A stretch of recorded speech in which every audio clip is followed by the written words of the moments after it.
At 77 years old, Opal Suttree still ironed her pillowcases. Every Monday morning, 7 a.m., standing at the ironing board in the kitchen of the house she'd lived in for 54 years, she pressed the creases out of white cotton pillowcases the way her mother had taught her in 1957, when Opal was 10 years old, and pillowcases were the first thing a girl learned to iron because they were flat and forgiving. And if you ruined one, nobody noticed. She ironed pillowcases the morning her daughters came to evict her. She was midway through the second case, the iron hissing on the cotton, steam rising into the morning light, when Denise's SUV pulled into the driveway at 7:40, followed by Patrice's sedan at 7:42. They'd coordinated. They always coordinated. Opal's two daughters had been coordinating against her since childhood, the way sisters do, when the alternative is coordinating with their mother, and the alternative requires patience they'd never had. Opal set the iron on its heel and waited. She knew why they were here. She'd known for 3 weeks, since she'd found the brochure for Meadow Glen Senior Village wedged between the seat cushions of Denise's SUV after Thanksgiving dinner. The brochure had a photograph of a smiling elderly woman doing watercolor painting in a sunlit room, surrounded by other smiling elderly people, all of them performing joy for the camera the way hostages perform compliance. $7,200 a month. Activities include shuffleboard, book club, movie nights, chair yoga. Opal had hiked the Appalachian Trail at 62. She'd rebuilt the stone wall behind the barn when she was 69.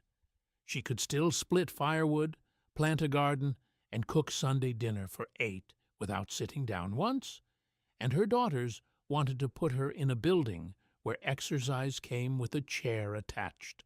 "Mom," Denise said, walking through the kitchen door without knocking, the way she'd walked through every door in her life, as if the concept of clothes didn't apply to her. "We need to talk." "You need to talk," Opal said. "I need to finish ironing." "Mom, please." Patrice came in behind her sister.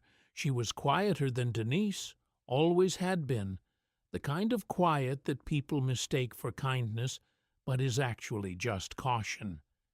Patrice didn't say cruel things.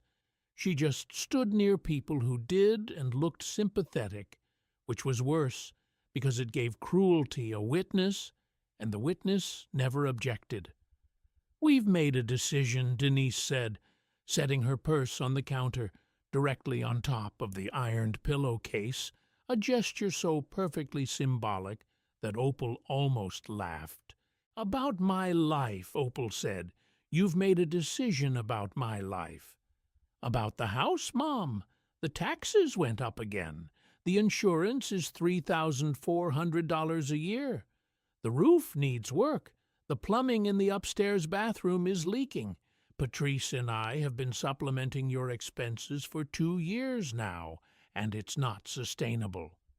Sustainable, that word again.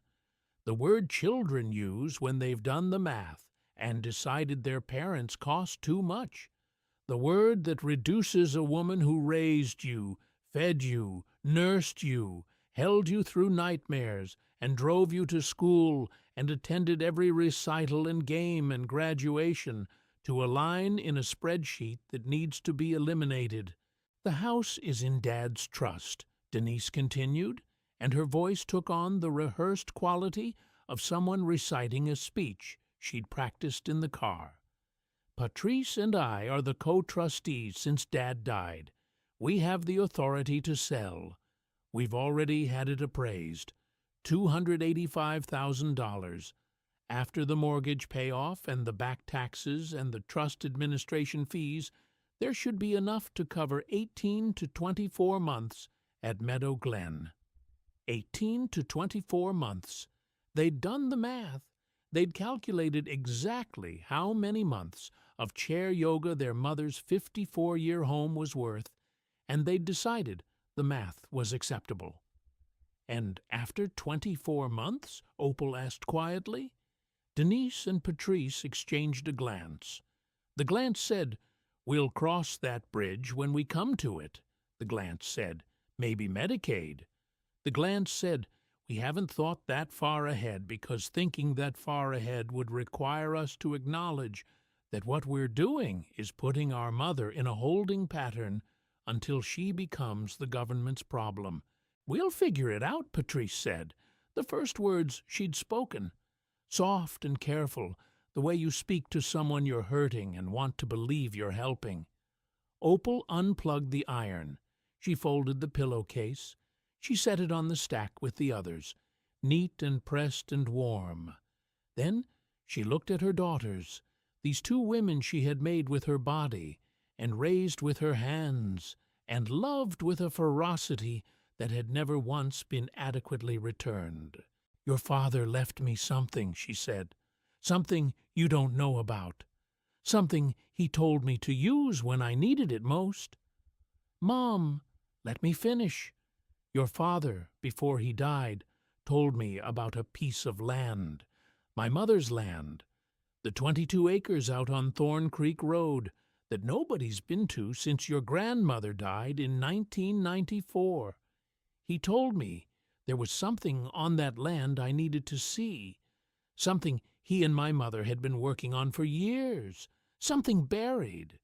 Denise's expression shifted from rehearsed patience to genuine confusion. "Something buried? Mom, what are you talking about?" "I'm talking about a train car, Denise, a railroad boxcar, buried on your grandmother's land 30 years ago, sealed and waiting. Your father told me about it 2 days before he died. He said, 'Opal, when the girls stop needing you and start needing your house, go to the land, find the boxcar. Everything you need is inside.'" The silence in the kitchen was absolute. The iron ticked as it cooled. The clock on the wall kept its rhythm. Denise's purse sat on the ironed pillowcase, and nobody moved it. "I won't need Meadow Glen," Opal said, "and I won't need 18 to 24 months. I'm going to Thorn Creek Road."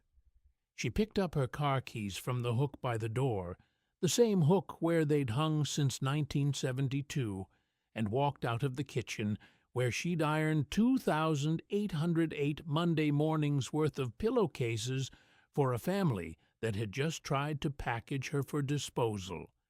If you've ever been treated like an expense by the people you treated as treasures, if you've ever walked out a door for the last time, knowing that the people inside didn't understand what they were losing, if you've ever driven toward something buried and unknown, because the only alternative was letting yourself be buried alive in a building with chair yoga and shuffleboard, then welcome to Hearts Don't Rust. Subscribe now, because what Opal Suttree found inside that sealed boxcar, 30 years underground on her dead mother's land, will make you believe that parents protect their children, and grandparents protect their grandchildren. And sometimes the only way to protect someone you love is to bury the protection so deep that the ungrateful can never reach it.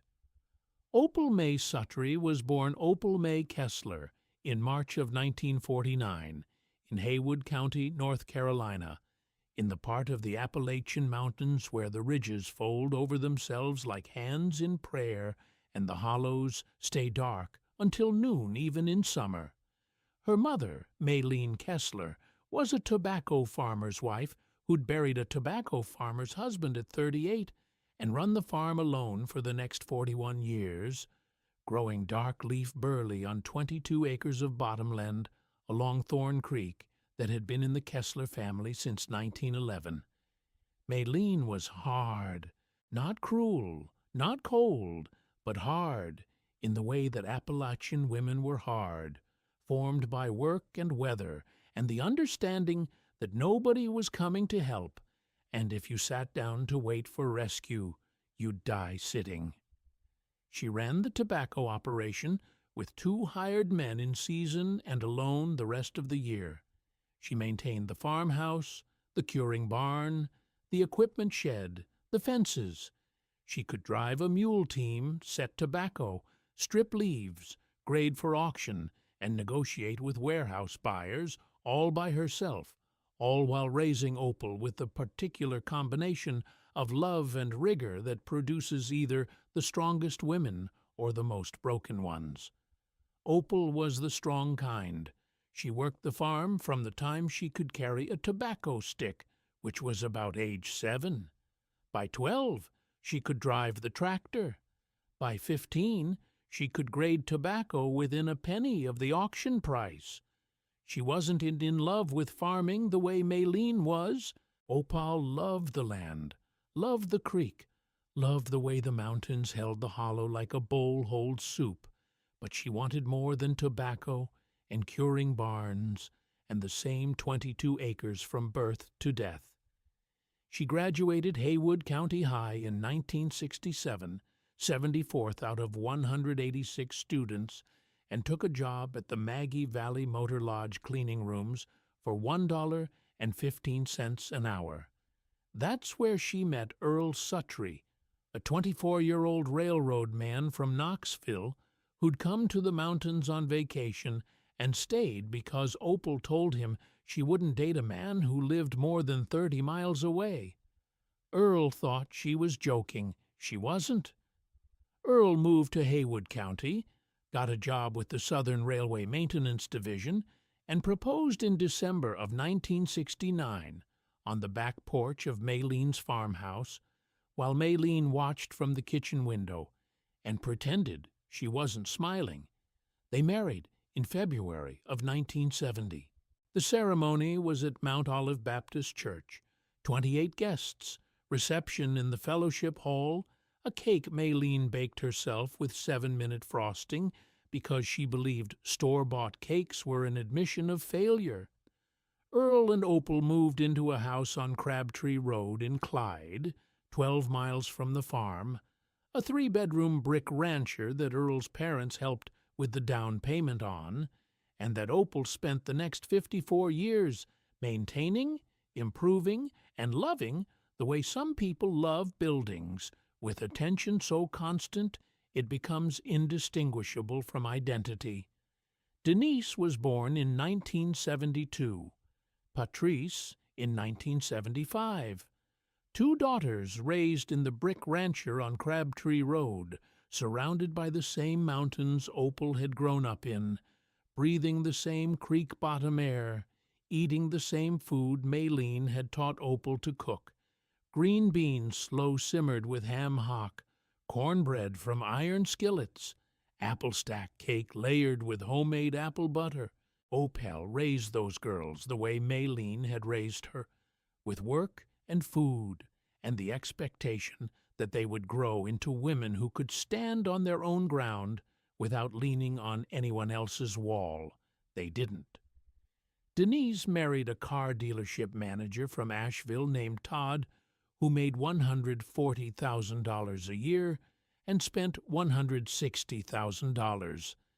They lived in a subdivision called Eagle Ridge, where the houses were big and the mortgages were bigger, and every lawn looked like it was maintained by a therapist rather than a landscaper. Patrice married a hospital administrator named Glenn, who was decent but distant, the kind of man who shows love through benefits packages rather than presents. They moved to Johnson City, Tennessee, 90 minutes from Clyde, close enough to visit and far enough to have an excuse not to. Earl Suttree worked for the railroad for 38 years. He understood trains the way Opal's mother understood tobacco, at the cellular level, the way you understand something when your hands have been inside it for 4 decades. He maintained track, repaired switches, inspected bridges, and understood the physics of steel and weight and momentum with the fluency that most engineers never achieve because they learn from textbooks instead of from the track itself. He retired in 2008 at 63, With a modest pension of $2,100 a month and a body that had been used hard and was starting to present the bill. Earl died on September 19th, 2022, at the age of 77. Prostate cancer, diagnosed 2 years earlier, treated aggressively at first, and then palliatively, and then not at all, because some diseases negotiate with medicine for a while and then stop negotiating. Opal nursed him through all of it, the way she did everything, completely and without public complaint. She drove him to chemo in Asheville, 45 minutes each way. She changed bandages at 2 a.m. She pured food when he could no longer chew. She held his hand every night and told him she loved him and meant it every time, because meaning it was the only part of her life that had never required effort. 2 days before he died, Earl was lucid for the last time. The morphine had been dialed back slightly because he'd asked for clarity, and for a few hours he was himself again, sharp-eyed, dry-voiced, the railroad man who could look at a section of track and tell you within 48 hours when it would fail. "Opal," he said, "I need to tell you about the boxcar." She thought it was the medication. People near death say things about trains and stations and tracks, metaphors the dying mind reaches for, because the language of departure is the language of transportation. She squeezed his hand and said, "I'm listening, honey." "Not a metaphor," he said, reading her thoughts the way he'd been reading them since 1969. "A real boxcar on your mama's land, out on Thorn Creek Road. Southern Railway surplus car, 1944 model, 50 feet long, steel frame, wooden interior.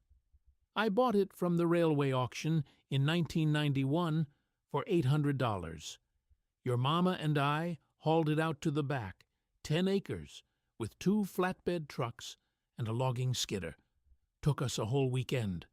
Then we dug a trench with Bud Crow's excavator and buried it. 3 feet of earth on top, planted grass over it. You can't see it from the surface. Nobody can." Opal stared at her husband. Earl's eyes were clear. His voice was steady. He was not hallucinating. "Why?" she said. "Why would you bury a boxcar?" "Because your mama asked me to. Because Maylene knew that this farm and this house and this life we built wouldn't be enough to protect you when I was gone, and the girls started treating you like furniture. She'd seen it happen to her own mother. She'd seen what families do to old women when old women stop being useful. She wanted you to have a fortress, not a bank account they could access, not a house they could sell. A fortress, underground, invisible, full of everything you'd need to start over." Earl's hand tightened on hers. "Go to the land, Opal. Walk to the back 10 acres. You'll find a metal grate in the ground, about 200 yards past the old curing barn, 30 feet east of the big tulip poplar. The grate covers a concrete stairway that goes down to the boxcar's side door. Maylene had a contractor pour the stairs in 1993. The key is in the toolbox in our garage, the red toolbox, bottom drawer, inside a metal Altoids tin.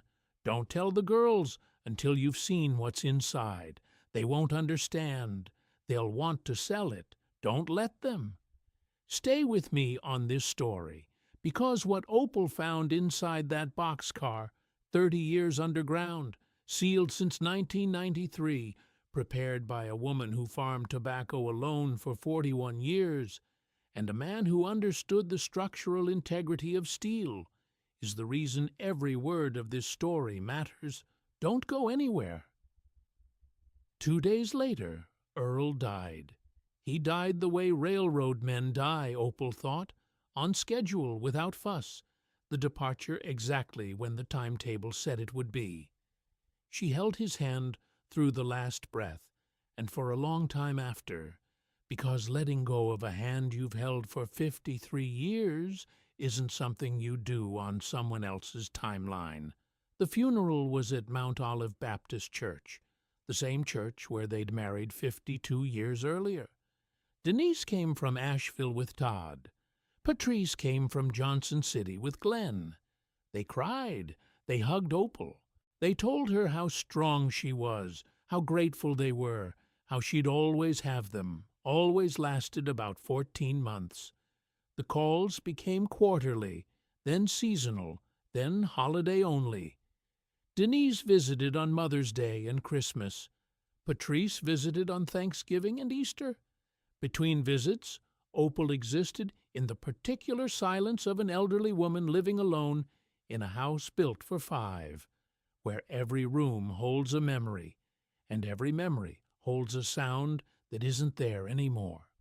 Earl's boots by the door, Earl's jacket on the hook, Earl's coffee cup, the blue one with the chipped handle, still in the cabinet where it had been for 30 years, because moving it would have been admitting he was gone. Opal managed. She paid the bills from Earl's pension and her Social Security, a combined $3,840 a month, which covered the basics if she was careful.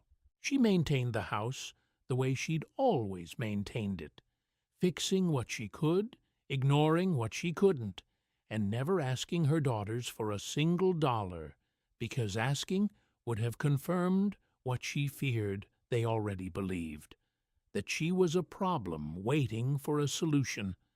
Then the property taxes went up. Then the insurance went up. Then the upstairs bathroom pipe that Earl had been meaning to fix for years finally burst and caused $4,800 in water damage that Opal couldn't afford to repair. She'd asked Denise for help with the pipe. Denise had sent a contractor who charged $6,200 for a job that should have cost $2,000, and who reported back to Denise that the house had significant deferred maintenance issues and was not suitable for elderly independent living. Not suitable for elderly independent living. The house Opal had lived in for 54 years. The house where she'd raised 2 daughters, nursed a dying husband, ironed 2,808 Mondays' worth of pillowcases. Not suitable. Maylene's land out on Thorn Creek Road had been in limbo since Maylene's death in 1994. The 22 acres had passed to Opal through a simple will that predated the trust Earl's attorney had established for the Crabtree Road house. This was critical. The Thorn Creek land was in Opal's name alone, completely separate from the trust Denise and Patrice controlled. They knew about it, vaguely, the way children know about family land they've never visited, as an abstract concept rather than a physical reality. They'd never been to Thorn Creek Road. They'd never walked the tobacco fields. They'd never seen the curing barn or the old farmhouse, which had been shuttered since Maylene died. The land was just a tax line that Opal paid every year, $412, from her own checking account. The morning after the eviction conversation, Opal drove to Thorn Creek Road. She hadn't been there in nearly 2 years, and the 40-minute drive through the mountain curves felt longer than it should have, not because of the distance, but because of the weight of what she was driving toward. She was driving toward her mother's land, toward Earl's secret, toward whatever was buried underground in a 50-foot steel boxcar that had been waiting for her for 30 years. The Kessler farm looked the way abandoned farms look in the mountains, slowly being reclaimed by the forest it had been carved from. The tobacco fields had gone to broom sedge and blackberry. The curing barn was still standing, barely, its ventilation slats hanging open like the ribs of a tired animal. The farmhouse was shuttered, boards over the windows, the porch sagging, but the roof intact, because Maylene had put on a metal roof in 1988, and metal roofs last forever, if nobody punches holes in them. Opal drove past the farmhouse, past the curing barn, along a two-track that wound through the back pasture toward the tree line. The back 10 acres were wooded, mixed hardwood, mostly tulip poplar and oak, the kind of trees that grow fast on mountain bottomland and had been growing unchecked since Maylene stopped managing the timber in the late 1980s. She found the tulip poplar. It was enormous now, maybe 90 feet tall, 4 feet in diameter at the base, the kind of tree that makes you understand why people used to call them canoe trees, because a single trunk could hold the volume of a boat. Earl had said 30 feet east. Opal paced it out from the base of the tree, counting steps, pushing through underbrush and fallen branches, and at step 28 her foot hit something that wasn't earth, metal. A metal grate, maybe 3 feet by 3 feet, set flush with the ground and covered by a layer of leaf litter and dirt. She knelt and brushed the debris away with her hands. The grate was heavy-gauge steel, bolted to a concrete frame. It was rusted but intact. Through the grate she could see concrete steps descending into darkness. She drove home. She went to the garage. She found the red toolbox in the corner, the one Earl had kept organized with the precision of a man who believed that a disorderly toolbox was a sign of a disorderly mind. Bottom drawer, inside a metal Altoids tin, exactly where Earl said it would be, was a key. A large steel key, the kind used for industrial padlocks, heavy in her hand, cold, waiting. She drove back to Thorn Creek Road. She unbolted the grate using a socket wrench from the toolbox. The bolts were rusted, but yielded to penetrating oil and patience, 2 things Opal had in abundance. She lifted the grate and set it aside. Below was a concrete stairway, 7 steps, descending to a steel door set into a concrete wall. The door was the side door of a railroad boxcar. Opal could see it clearly now. The corrugated steel of the boxcar's wall was visible on either side of the door, buried in earth. The car laid on its side and covered with 3 feet of soil. A massive padlock secured the door's latch mechanism. The padlock was commercial-grade, stainless steel, the kind that doesn't rust because it's designed for outdoor industrial use. Maylene had chosen well. Opal inserted the key. It turned without resistance. The padlock opened with a clean, precise click that echoed down the concrete stairway and into the darkness beyond. She pulled the door open. It moved smoothly, counterbalanced, as if someone had engineered the hinges to accommodate an elderly woman opening it alone. Someone had. Earl had. A railroad man who understood doors and weight and the mechanics of access had made this door openable by one person, because he knew that when the time came, one person is all there would be. If you're enjoying this story, consider subscribing. We share stories like this every single week. Stories about mothers and grandmothers who prepared for the worst and left behind the best. Subscribe now so you don't miss a single one. Cool air rose from the darkness, not damp, not moldy. Dry, temperature-controlled air, like the air inside a climate-regulated storage facility. Opal flicked the flashlight she'd brought from the toolbox and pointed it into the boxcar. What she saw made her grab the doorframe to keep from falling. The interior of the boxcar was not a raw steel box. It had been finished. The walls were lined with plywood, sealed and painted white. The floor, which had originally been the side wall of the car since it was laid horizontally, was covered in heavy-gauge rubber matting. The ceiling, which had been the opposite wall, was fitted with battery-powered LED light strips that still worked, casting a faint blue glow across the space. The car was 50 feet long and 10 feet wide, creating a room 500 square feet in size, larger than many studio apartments, and it was not empty. The first thing Opal saw was the workbench. It ran along the left wall for 20 feet, hand-built from heavy timber with a surface so smooth it looked like it had been planed by a cabinet maker. On the workbench were tools, not hardware store tools, Maylene's tools. The tobacco knife with the worn hickory handle that Opal recognized from childhood, the leather-working kit Maylene had used to repair harnesses and boots, a set of canning equipment, pristine, packed in original boxes, a hand-powered grain mill, a sewing machine, a 1960 Singer, cleaned and oiled and covered with a cloth, Maylene's cast-iron cookware, 5 pieces, wrapped in cotton and stacked like nesting dolls.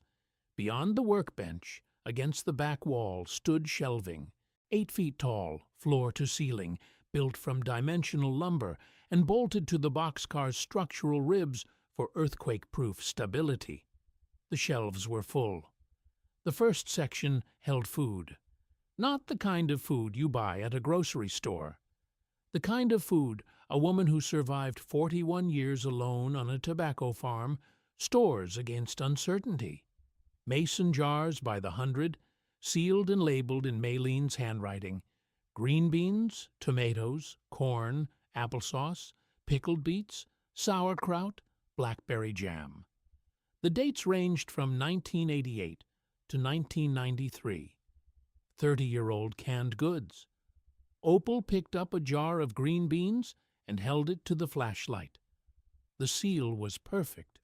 The color was slightly faded, but the beans were intact. She knew from decades of her own canning that properly sealed mason jars in cool, dark, temperature-stable environments could last 30 years or more. Maylene had known this too. Maylene had known everything about preservation. Behind the canned goods were bulk dry goods in sealed 5-gallon buckets with gamma seal lids. Rice, dried beans, wheat berries, cornmeal, sugar, salt, powdered milk. Opal opened one of the rice buckets. Inside, vacuum sealed in mylar bags with oxygen absorbers, the rice was perfectly white, perfectly dry, perfectly preserved.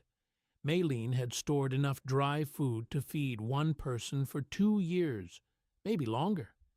The second section of shelving held supplies, blankets, vacuum-sealed in plastic, clothing, similarly sealed, boots in 3 sizes because Maylene hadn't known what size Opal's feet would be in 30 years, medical supplies, bandages, antiseptic, antibiotics that had long expired but spoke to the thoroughness of the preparation, batteries, flashlights, a hand-crank radio, candles, dozens of them, beeswax, which lasts indefinitely, matches stored in waterproof containers, firewood split and stacked in the far end of the car, enough to burn for a month. The third section stopped Opal cold.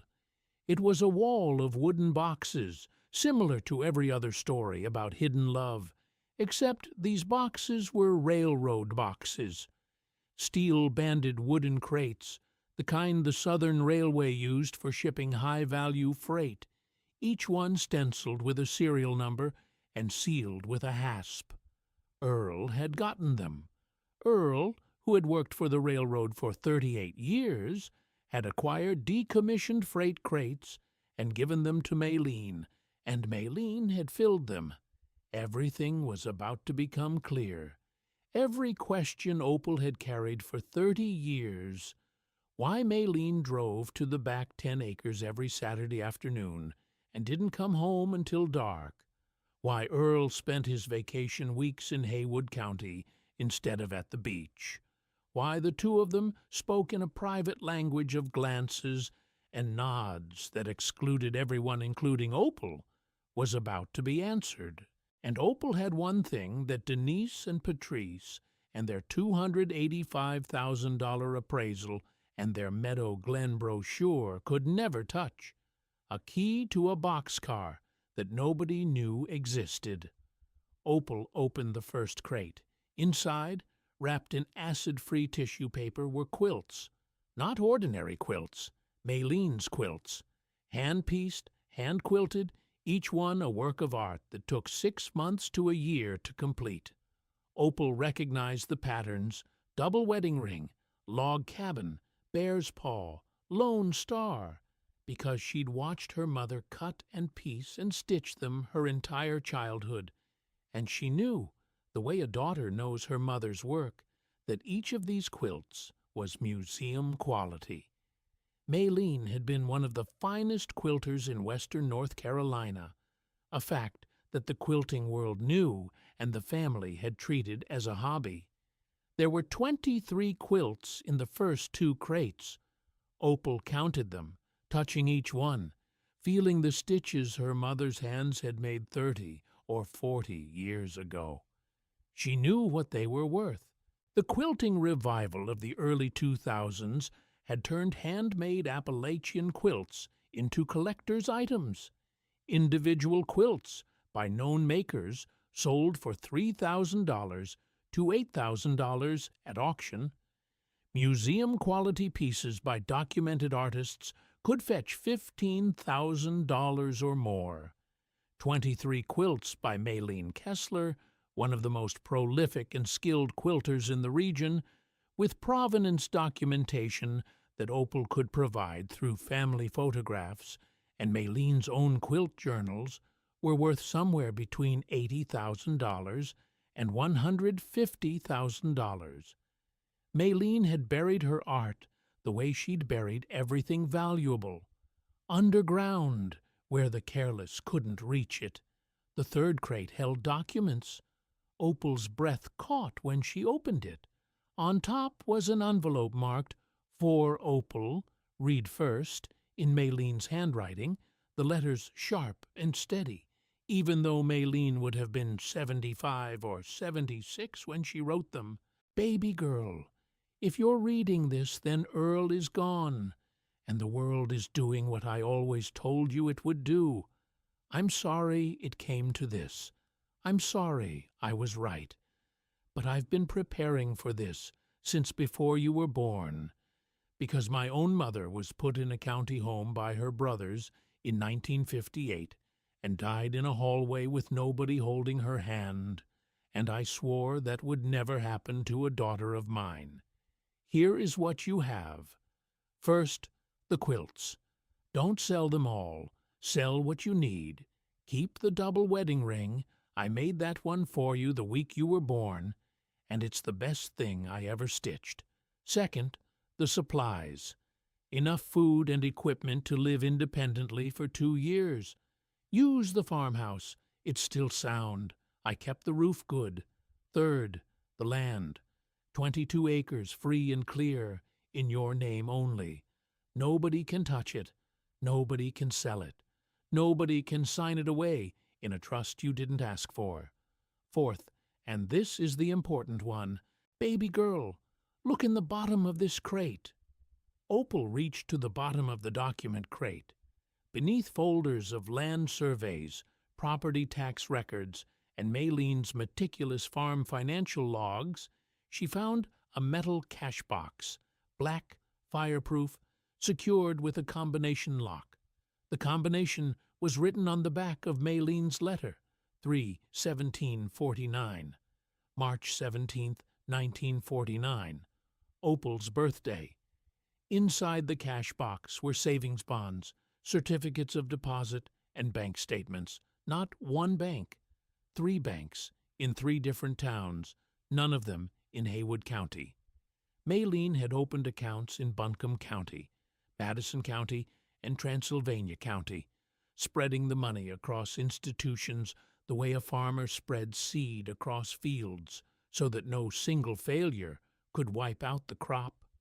The bonds were Series EIE and Series Y, purchased in small amounts over 25 years, from 1969 to 1993. Face values ranging from $50 to $500. Hundreds of them, rolled in rubber bands, sorted by date and denomination. The certificates of deposit were from the 1980s and early 1990s, when CD rates were 8 to 12%, and they had been rolling over automatically for 30 years in accounts that listed Opal as the sole beneficiary. The bank statements told the rest of the story. Maylene Kessler, a tobacco farmer's widow who wore the same 3 dresses in rotation and drove a 1978 Chevrolet pickup until it literally could not be driven anymore, who had never once taken a vacation or bought herself jewelry or eaten at a restaurant that didn't have a drive-through window, had been saving money since the year Opal was born. Every tobacco check, every odd job payment, every tax refund, into 3 banks in 3 counties for 44 years. The total, as best Opal could calculate sitting on the rubber mat floor of a buried boxcar with a flashlight between her teeth, was approximately $340,000 in bonds at face value, plus 3 CD accounts with accumulated balances of approximately $128,000, $97,000, and $84,000. The bonds, with 30 years of compound interest, would be worth significantly more than their face value. A conservative estimate put the total across all instruments at somewhere between $700,000 and $900,000. Maylene Kessler, who had lived on $16,000 a year and darned her own socks and never once in her life said the words financial planning, had built a fortune the size of a comfortable retirement by doing the one thing that no financial advisor has ever been able to replicate. She'd spent nothing and waited forever. That moment on the floor of that boxcar changed everything. Opal thought she knew about her mother, about her husband, about the 30 years of Saturday afternoons when Maylene drove to the back 10 acres and didn't come home until dark. Maylene hadn't been farming back there. She'd been building, stocking, preparing, creating an underground fortress for the daughter she knew the world would eventually discard, because Maylene had watched the world discard her own mother and had spent 44 years making sure the pattern didn't repeat. And Earl, who had spent his vacation weeks in Haywood County helping Maylene with the farm. He'd been helping Maylene bury a boxcar. He'd been pouring concrete stairs. He'd been engineering a door that one elderly woman could open alone.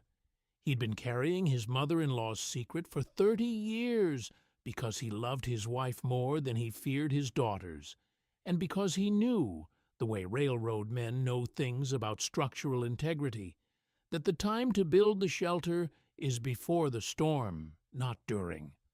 Opal spent 3 weeks on the Kessler farm before anyone came looking. She moved into the farmhouse, which was cold and dusty but structurally sound, exactly as Maylene had promised.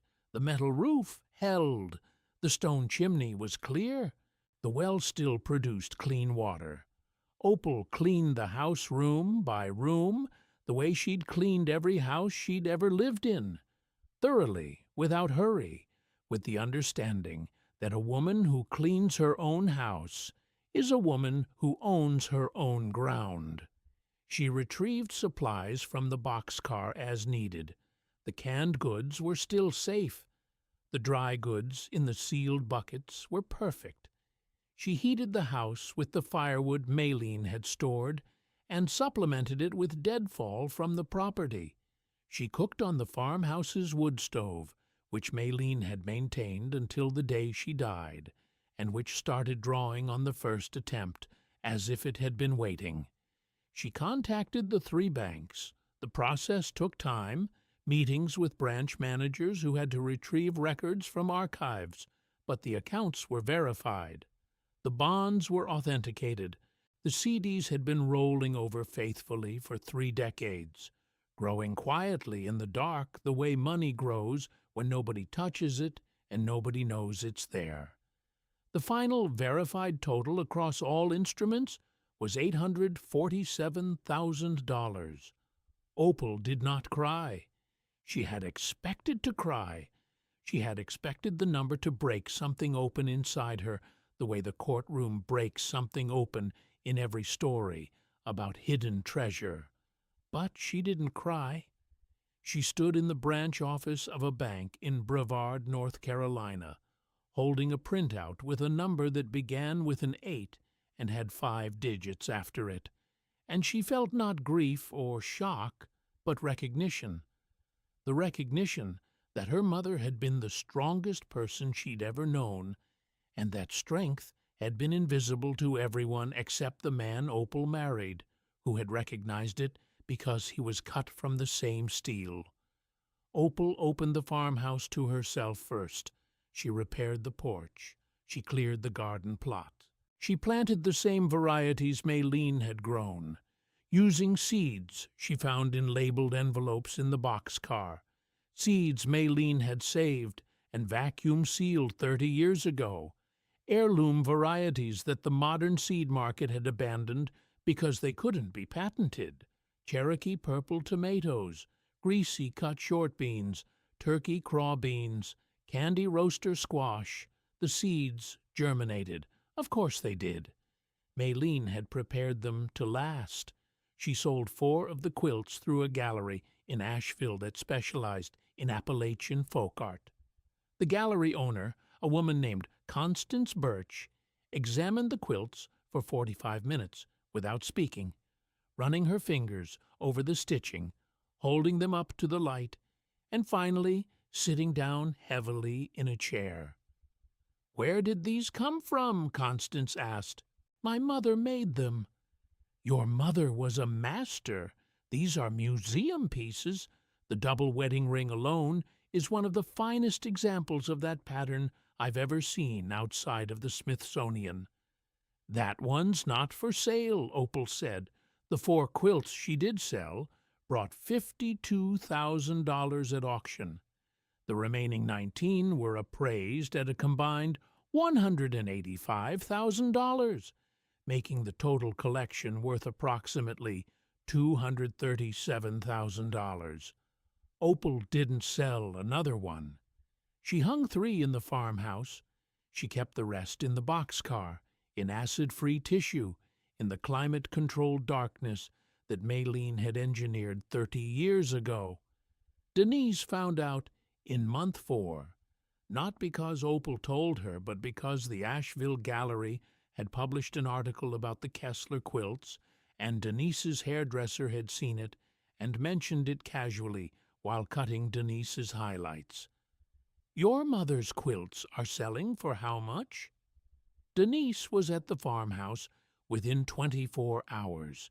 She brought Todd, because Denise never went anywhere difficult without a man present to absorb the discomfort.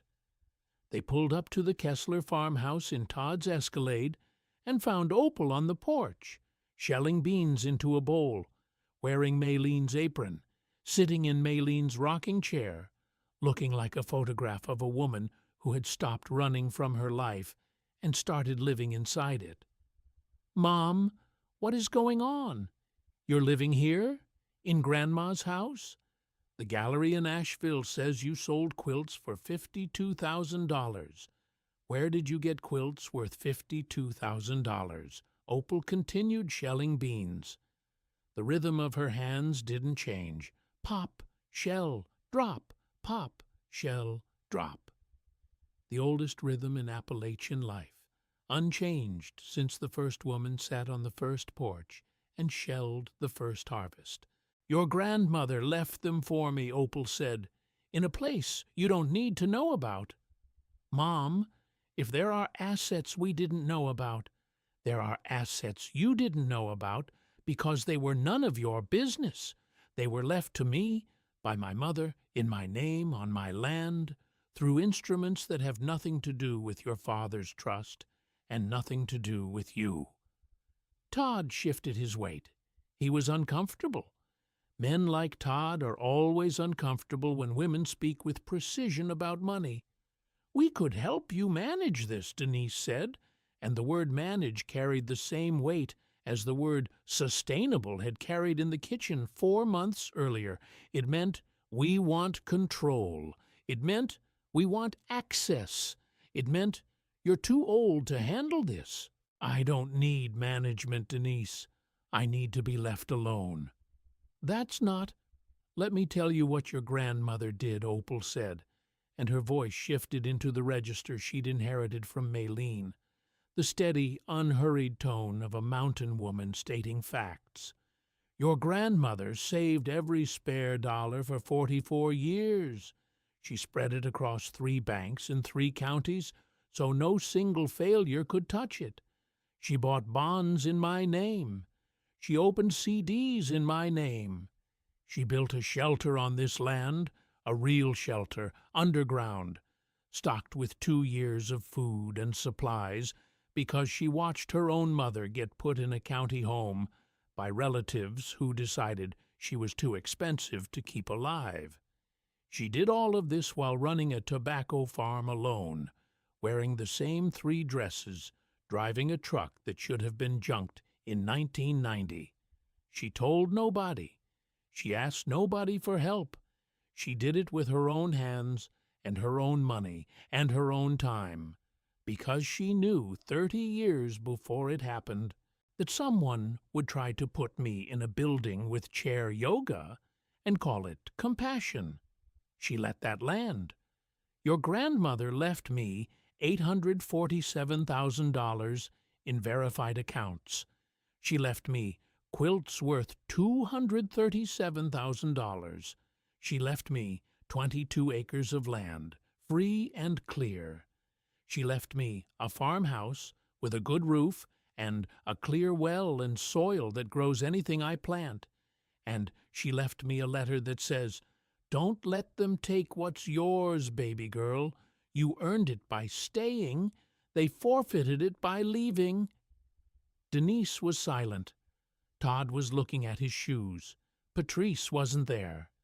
Patrice was never there for the hard parts.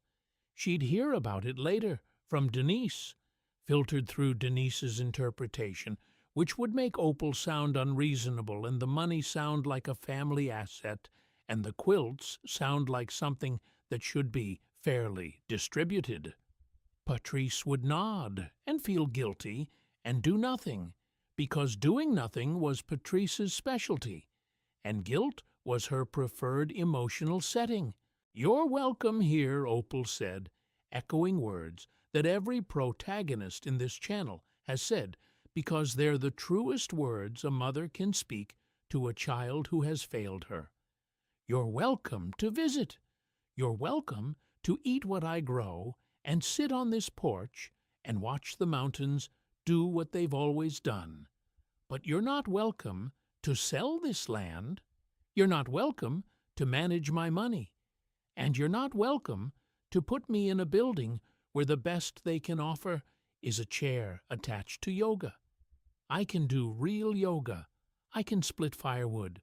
I can plant a garden and ken the harvest and live on this land the way my mother lived on it, alone if necessary, for as long as my body holds out. And when my body stops holding out, I'll die here on this porch, in this chair, shelling beans, and that will be fine, because dying on your own ground surrounded by your mother's quilts and your mother's land and your mother's love is not a tragedy. It's a privilege." Denise left. She didn't come back for 3 months. When she did come back, she came alone, without Todd, without a plan, without the word sustainable anywhere in her vocabulary. She sat on the porch and shelled beans with her mother and didn't say anything for an hour, which was the longest Denise had ever gone without speaking, and, Opal thought, possibly the most meaningful hour they'd spent together since Denise was 10 years old. Patrice came a month after that.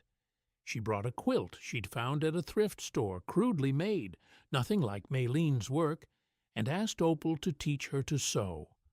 Opal looked at the quilt, looked at her daughter and saw something she hadn't seen in decades: the willingness to learn, the admission that there were things worth knowing that couldn't be purchased or delegated or managed.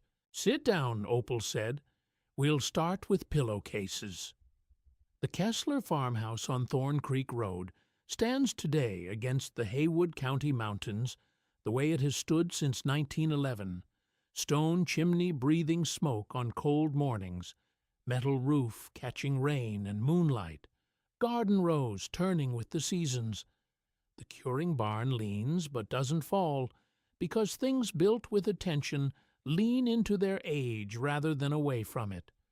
The back 10 acres hold their secret beneath 3 feet of earth and 30 years of grass, and the tulip poplar stands like a sentinel, 90 feet tall, marking the spot where a railroad man and a tobacco farmer buried a boxcar full of love because they couldn't trust the surface world to protect their daughter. Opal sits on the porch most mornings in Maylene's rocking chair, shelling whatever's in season, wearing the apron her mother wore, holding the same bowl her mother held. She is 78 now. Her knees hurt, her back hurts. She doesn't care. Pain is the body's way of telling you you're still using it, and Opal Suttree has no intention of stopping. On the wall inside the farmhouse, above the fireplace, hangs the double wedding ring quilt, Maylene's masterpiece, the one she stitched the week Opal was born, the one she buried in a boxcar for 30 years, the one she saved for last, because last is where mothers put the things they love most. My heart overflows with gratitude that you stayed with Opal through every moment of her extraordinary journey. From the ironing board to the boxcar, from the kitchen where her daughters tried to fold her life into a brochure, to the porch where she shelled beans and spoke the truth with the authority of 3 generations of mountain women who refused to be managed. If her story touched something deep inside you, if you've ever ironed a pillowcase that nobody thanked you for, if you've ever been told you weren't sustainable by people who couldn't sustain themselves, if you've ever discovered that the woman who raised you had been building you a fortress underground because she knew the world better than you did, then leave just one word in the comments. One word that captures the feeling of opening a door that's been sealed for 30 years and finding your mother waiting inside. Because Opal's story proves something that no appraisal and no spreadsheet and no brochure for a building with chair yoga can ever quantify. That a mother who farms tobacco alone for 41 years knows things about survival that her granddaughter's $140,000 a year husbands never will. That $847,000 in bonds and CDs is less valuable than the letter that came with them. That a quilt stitched the week you were born and buried underground for 30 years is the purest definition of love the English language has ever tried and failed to contain. That you are never too old to split firewood, plant a garden, or tell your children the truth. And that sometimes the most powerful thing a 77-year-old woman can do is unplug the iron, pick up her keys, and drive toward the thing her mother buried. Share this story with someone who needs to remember that the women before us were stronger than we know, prepared more than we imagined, and loved us in ways we won't discover until we need them most. Because together we prove that hearts don't rust, that quilts don't fade, and that sometimes the greatest inheritance is the one buried in a boxcar under 3 feet of earth by a woman who trusted time more than she trusted the world. If this story stayed with you, subscribe for more. We'll see you in the next one.